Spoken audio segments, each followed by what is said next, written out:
আগামীকাল অর্থাৎ শুক্রবার বুদ্ধদেবের 2566তম জন্মবার্ষিকী। আগরতলার বেনুবন বিহার ও অভয়নগরে প্রাচ্যবিদ্যা বিহারে চলছে বুদ্ধ পূর্ণিমার প্রস্তুতি। বেনিবন বিহারের প্রতি বছরে বুদ্ধ পূর্ণিমা ঘটা করে পালন করা হয়। বুদ্ধ মন্দিরের সামনে বসে মেলার আয়োজন। পরবর্তীতে সাংবাদিকদের মুখোমুখি হয়ে একজন বুদ্ধিস্ট জানান, বুদ্ধদেবের জন্মজয়ন্তী উপলক্ষে বৃহস্পতিবার বুদ্ধদেবের মূর্তিকে স্নান করানো হয় এবং আগামীকাল অর্থাৎ শুক্রবার ভোর 4টায় বুদ্ধদেবের মন্দির থেকে একটি র্যালি বের করা হবে।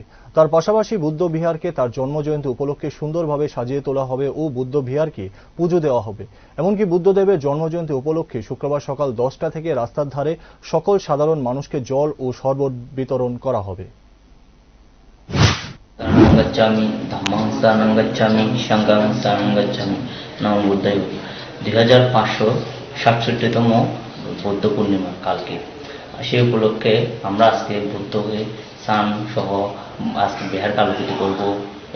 কালকে সকালে আমরা সবাই বড় বুদ্ধ মন্দিরে গিয়ে সবাই একসাথে সকাল 4টা থেকে র্যালি করব এবং রাত্রে অনেক কিছু সাজানো হবে, বিহারটাকে সুন্দর করে।